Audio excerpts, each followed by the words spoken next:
What's up, everybody? We get so many questions about conspiracy theories on cases that we're following on this channel, about what ifs. And someone said, Pete Sardis and I have known each other for over 20 years, and we usually see eye to eye, but there are some things we see very differently. I'm going to follow the case. Pete's going to bring in the theories. What is mainstream media saying? What are the reports saying? Is it real? Is it fake? Did it come in at trial? And we're going to discuss it because, as we've seen in trials, one side or the other can do something that makes previously inadmissible evidence come in by opening the door. Make sure you subscribe on iTunes, SoundCloud, Spotify, wherever you listen to our podcast. Let me know what you think in the comments. What's up, everybody? Today, we are going to answer a question I've gotten over and over again about Brian Kohberger and this Idaho 4 case. Very high profile, a lot of leaks coming out, a lot of people talking about it, making guesses, coming up with conspiracy theories potentially of what happened and why it happened. So much so that the court issued a gag order, a non-dissemination order, restricting the speech, the comments, the reporting, and the access to the news on this case. Many people are appalled. People are calling it unconstitutional. And they've asked questions like, is this the only case this has ever happened in? Is this unprecedented? Are there any other high-profile cases or just cases in general that have something similar to this? So to break down gag orders on this case and other cases, I've got Pete Sardis here with me again to talk about this topic generally and then as it applies to certain high-profile cases. So Pete, to jump into the discussion, what is a gag order? What's a non-dissemination order? All right. The basic concept is a gag order is designed to keep people that know about a case from talking about it outside of the confines of a courtroom or during proceedings. That's really what it's supposed to do.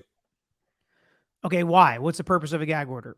Oh, the purpose really is to kind of prevent lawyers from going out there and talking about the case, at which point you get all that outside publicity. So you're trying to make sure that a defendant gets a fair trial. You're trying to make sure that, there's not mobs outside of courthouses waiting to hear information. You're trying to make sure that the case does not get litigated in the street as opposed to in the courthouse.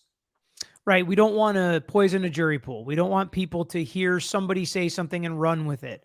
If we look back to documentaries like Making a Murderer, is that what it's called, with Stephen Avery, who was convicted and then exonerated and then convicted again, where the prosecutor comes out and literally tells everybody he's guilty, talks about the evidence in a one-sided manner, not even in an admissible way, basically poisons the entire jury pool of their local county. That happens sometimes from the prosecutor, from the defense, from other people in the courtroom, and a gag order puts the kibosh on that, stops that. We want to make sure this criminal defendant and the state has a fair opportunity to try the case in front of a jury of fair and unbiased people who do not know about the case and don't have preconceived notions and have already made up their mind before they step foot in the courtroom. So that's really the main purpose of a gag order.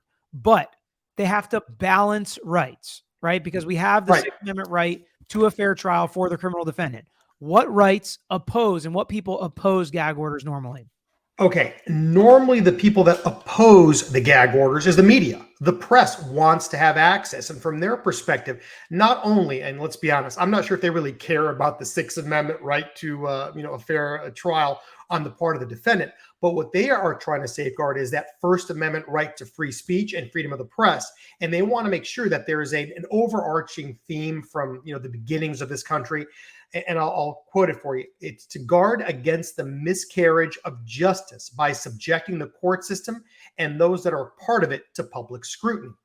Open courtrooms have always been kind of the standard in this country, so that justice doesn't get done behind closed doors.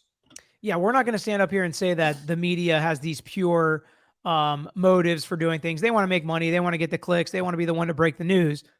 But in reality, as a society and as the public, they serve a purpose and are important to the transparency of the judicial process, whether it's civil or criminal justice system. And the fact that we, the people, are going to be the ones that are affected by this. We elect judges, or judges are appointed by elected officials in most states and most jurisdictions. Well, are they good judges? Are they bad judges? Are there good prosecutors and bad prosecutors good public defenders and bad public defenders. Obviously, private attorneys, you get your own choice.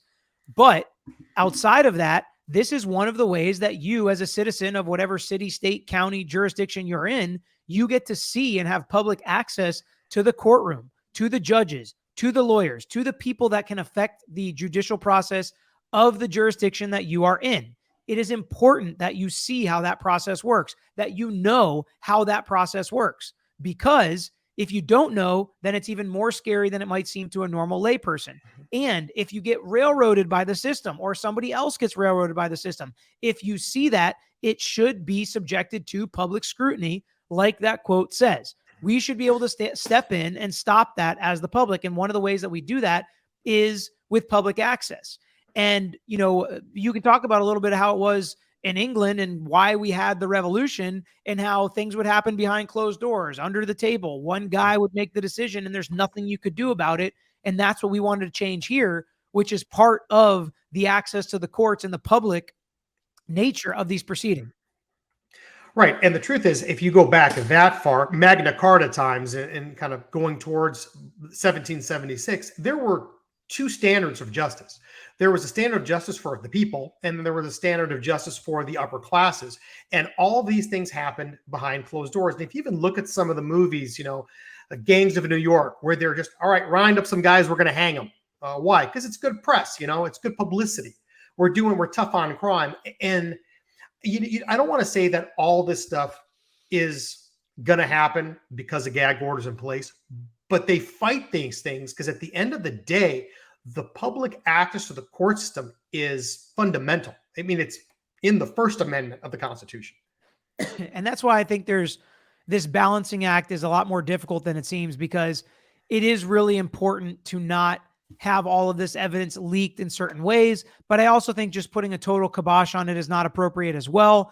I think hearings should be open. Yeah. I don't think we need, as the public, every piece of evidence or every deposition or every even potential thing that might come in at trial. We don't need access to all of that. But if it's something that is going to come in at trial, if it's something they're going to have a hearing on, a motion to suppress because law enforcement, you know, may have done something wrong, that stuff should be publicly available. And we should be able to see exactly how it happens. And people are starting to see, because they have this access with cameras, with microphones in the courtroom, they're starting to notice the judges, the cases, the states, the jurisdictions that don't allow it. And they are starting to wonder, are they trying to hide something? And that's why one of these big questions here in this case is, why such a strict gag order? So one of the questions about it is, how strict should it be? How restrictive should it be? How vague can the language be? And people have called out that this one is unconstitutional for one way or the other when we're talking about this Kohberger case. But it is not unprecedented. This is not the only case to have a gag order or a non-dissemination order. This is not the only high-profile case or celebrity case. Let's talk about some of the other cases throughout our history that have had non-dissemination orders. And the truth is, you're right. A gag order really is not the norm. It is very rare, and it's normally designed to protect somebody's interest, because the case is either so high profile, or think of it a different way, there are national security issues at risk. So you want to make sure that no one's disseminating this stuff. But let's kind of go back in just recent, history. OJ Simpson. If you remember the criminal trial, everybody watched it. I mean, you may be a little too young for this, but I was in high school. We were watching the OJ Simpson trial at every minute of every day because it was being televised. There was a civil case after that. It was called Rufy versus Simpson. It was basically the civil matters that came after the not guilty verdict. And the court, as Judge Fujisaki, actually issued what's called a sweeping gag order. No parties, no witnesses, no lawyers, no one could disseminate anything to the media or in the public or have discussions outside of the courtroom about anything that happened inside of the courtroom. And the reason did that. Yeah. Real quick, before you get to the depositions. So that would even be something that's more broad than is happening in Kohberger, because they're not saying that the victims' families can't speak out, or even some potential witnesses, but the lawyers can't. And the courtroom personnel can't. The law enforcement officers can't. And agents of the law enforcement officers or defense attorneys or prosecuting attorneys can't. But they're not totally putting the kibosh after they amended the non-dissemination order, because at first it seemed like it was encompassing witnesses and victims and everybody. Now they're saying it doesn't. It's kind of confusing. People, rightfully so, are better safe than sorry. They don't want to take the chance as a victim or a witness saying something about this case and then the court calling you in saying you violated a court order. So that's one of the issues as well. But there are cases, and it seems like this OJ Simpson civil case, I don't remember it personally. I was 9 years old. It seems like that one was even more broad than the one we're dealing with here. And how did it actually play out throughout the case? And you got to understand that we're talking about a case back in 1996. So the media exposure was a lot less. The access, it just wasn't the same. So what wound up happening was, and frankly, OJ Simpson's lawyers, I think, invented the concept of disseminating deposition videos and transcripts to the media. And what they would do is they would use basically the LA Times to publish all this stuff, the purpose of which was to try this case in the court of public opinion, so that when the jurors showed up to court, there was, I guess, a heaviness on them to make sure that they get the verdict they wanted to get. And of course, they were trying to taint as many people, as broad of a net as they possibly could. And the judge figured it out. He's like, we're not doing this. You can't have this be in the news every time something happens and doing press conferences about it, so that I'll never be able to get a jury ever selected in this case. Yeah. And if we think about the Deshaun Watson civil case that happened just recently, Tony Busby and what's his name from Texas that represents all the athletes. What the heck's his name? You'd know his name if I said it. I can't remember. Very famous defense attorney. If you wouldn't have said athletes, I would have known. Honestly, like, these lawyers were in the news all the time. Lawyers use the media. Lawyers give complaints to the media. Lawyers hold press conferences. So it's not like people are totally innocent and this is totally overreaching and totally unfair.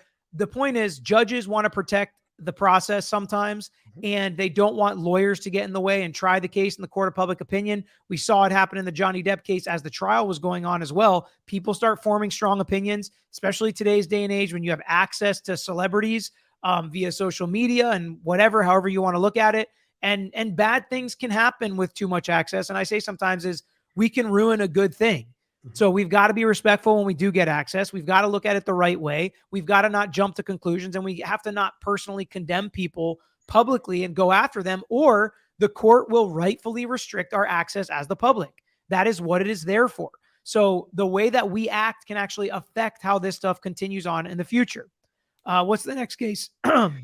Another big one, again, maybe before your time, Timothy McVeigh. Most people know him as the Oklahoma City bomber.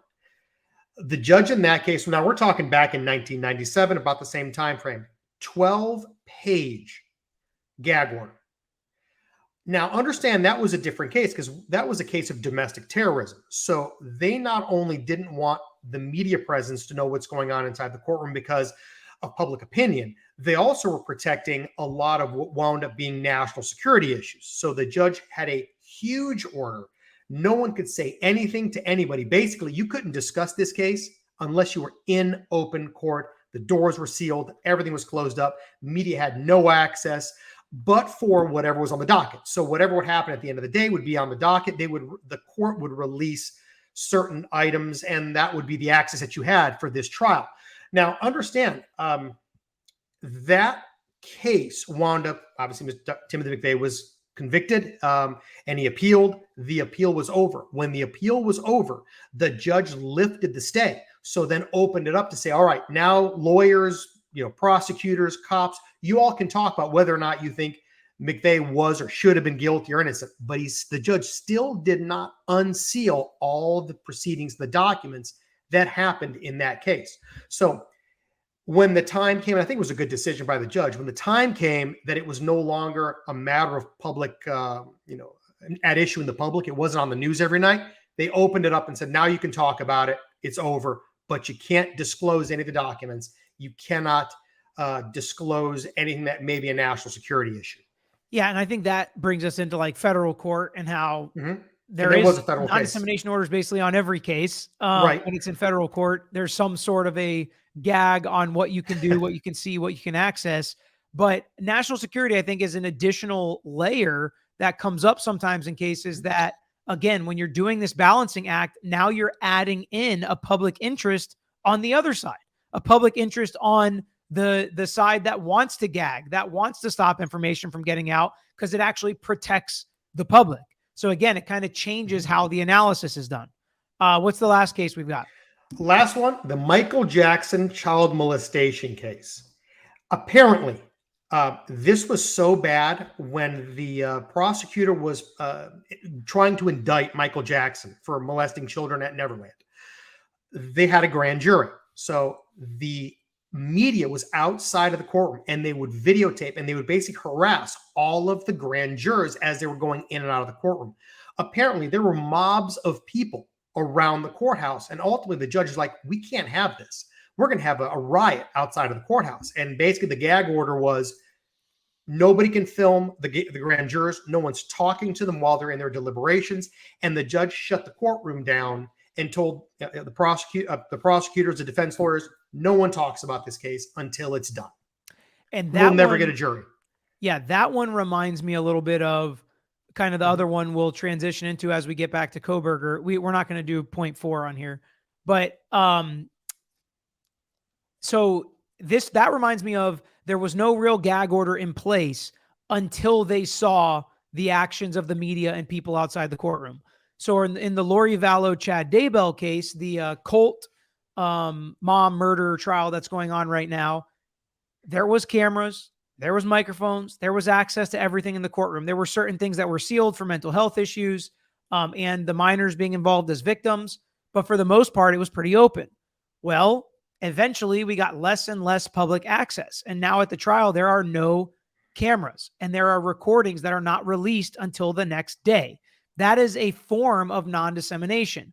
And the media went out and had a hearing and asked the judge to give them access back. They would work with them, one camera, not point the camera at Lori Vallow. But as happened in the Gwyneth Paltrow trial, as happened in the Johnny Depp trial, and was happening again here in the Lori Vallow situation, the cameras were sensationalizing the situation where they were zooming in on Lori Vallow. People were commenting on her hair and on her makeup and how she was doing this or doing that, or what finger she was tapping. She's giving signals.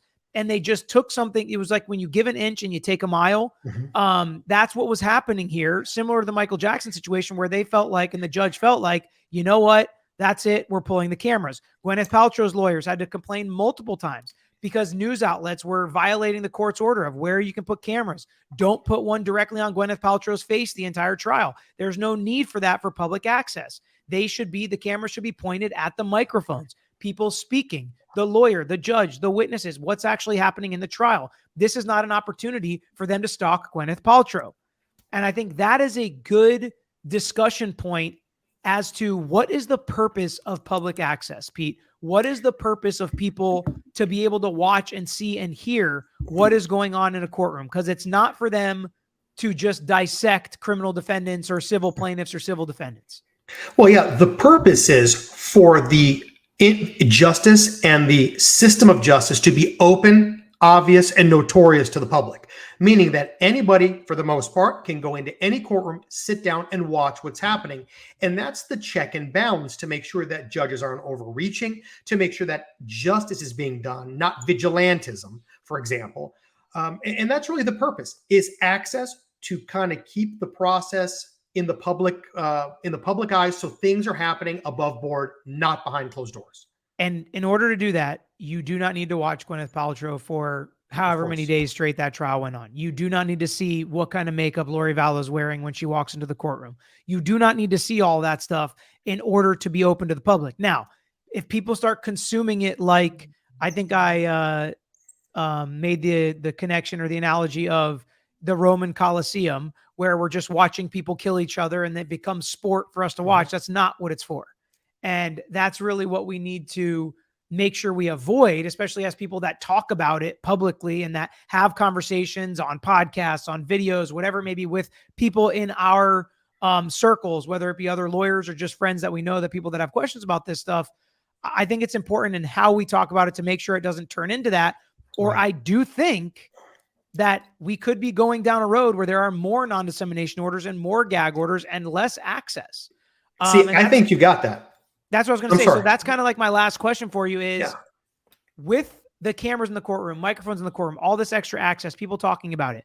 Do you think we're going to see more or less non-dissemination orders going on in high-profile cases? I think we're going to see more. And let me kind of take you back to a time that we had some cases that were high profile. But we're talking about a time where the judge would say to the jury, don't read the newspaper, don't watch TV. And to the media, they would say, you leave those jurors alone. No one talks to them until after the fact. Lawyers, whatever's said in court is fine, but don't go out there. And I don't want to see press conferences at the front of the courthouse. And that's pretty much the extent of what a gag order used to be. But now you're talking about media is everywhere in our lives. I can't tell you to not watch TV and, for example, don't read the newspaper, because are you going to go home and look at your social media? Chances are something about that case is going to be on your social media feed. Or just on your phone, in a text message. Yeah, it's there. It's everywhere. It surrounds us. So it's impossible. I don't want to say it's impossible, but it's very, very difficult to avoid a taint or some sort of a tainting based on a media for a juror. So that's kind of where I think you're going to start seeing the dissemination, non-dissemination, or is going to saying, the judge is saying, it's not a matter of you can't have access to what's going on in the courtroom, but that access cannot be at the time when proceedings are happening. It's going to have to be after the fact so that you have the open interest of justice and you can see what's going on in the courtroom, but not live feed. And that's what people want. People want live feed. Yeah. And I also think that, unfortunately, it could potentially be happening earlier on in cases than it did in the past, because as we've seen in Murdoch and as we heard in Vallow, all of these additional questions about, it used to be, like you said, the first trial I ever tried in federal court, we individually voir dired jurors about newspaper articles, whether they saw news stories about the case that we were there trying with my dad. And that was it. We didn't talk about, was anybody talking about it on Facebook? We didn't talk about, did you see it on Netflix? We didn't talk about, did you see the HBO documentary? Did you watch a YouTube video that's covering it, or a YouTube channel that's covering it? Did you watch TikToks on it? Literally, there are so many more ways to access things that are going on in these cases that the voir dire, the jury selection process, takes so much longer. The jury questionnaires are longer. Everything is harder. Everybody in the back of their mind is doing exactly what you did. And the lawyers that lose, when they do interviews after the cases, they're saying it is impossible that these jurors did not hear, read, listen to, talk to somebody about this case. It is impossible. That's what the lawyers were saying after the Johnny Depp Amber Heard case, because it was literally everywhere. And these jurors were not sequestered. So are we going to see more sequestration of jurors, which means the whole process is even harder? Yeah, I don't think you're going to see sequestration of jurors, because I think judges don't want to put jurors in a box in a hotel room and keep them there away from their families. That's like last ditch effort. But I do think you're right. I think there's going to come a point where it is impossible to avoid the topics. And the reality is, when you see social media, for the most part, it's like you say, it's sensationalized. So if somebody sees what they heard in the courtroom, which is based on the rules of evidence, but then they watch a TikTok and somebody's like, you saw that her left eye twitched when she tapped her right finger, that means she's lying. You've tainted that juror. Exactly. And that's the problem. You can never fix that. Yeah. And people that are, even people that are lawyers or judges or whatever, or have been juries in other cases, once they start to tell you something as truth, sometimes it's hard to overcome that. And and that's why, the rules of evidence and what happens in trial, what can come in, what can't come in, exactly what this podcast is about. Like, when do we open the door for certain evidence to come in that wouldn't come in otherwise? Well, so much of what you see on social media, so much of what people talk about, so much of what gag orders stop is evidence that would not come into trial. And if it can't come into trial and it can't pass the muster to get past all the rules and objections, then you should not be listening to it. You should not be looking at it. It should not be affecting your vote in a trial. And that's really what I think they're trying to protect. And most people don't, and the people that are arguing against it, if they were in that defendant's seat, they would want it all shut down too. It would be the easiest question in the world. And that's why so many people are like, when are we going to see one of your trials? I'm like, probably never, because if I was I would never ask my client to do that. And if I was my client, if they wanted to do that, that would be one thing. If they wanted to invite cameras into the courtroom, great. I'd be all for it. But from their perspective, in our cases, We're talking about the death of a loved one. We're talking about their medical records, their psychiatric records, how this accident or wrongful death has affected them, the PTSD they've gone through, which, yes, it's open and you can come sit in the courtroom, but why would we want to invite cameras and invite thousands, if not millions of eyes on a case that is very difficult for them? It's one of the most difficult parts of their lives. Most people don't want other people watching that.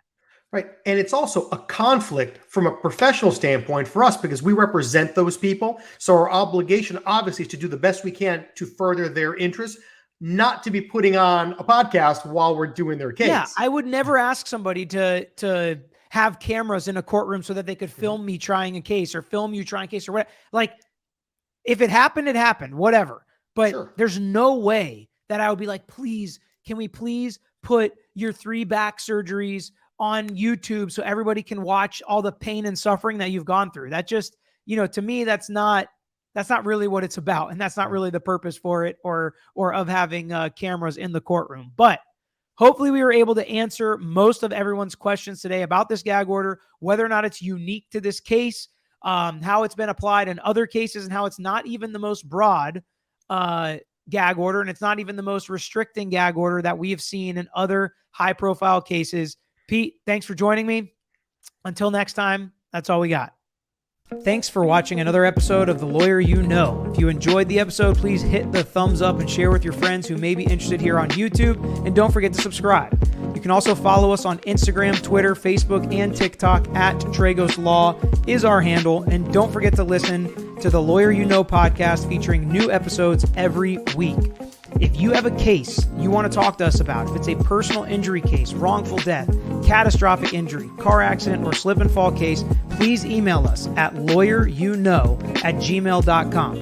And of course, all these links I just mentioned are included in the description below on this episode and every episode. So until next time, this is Peter Tragos, the Lawyer You Know.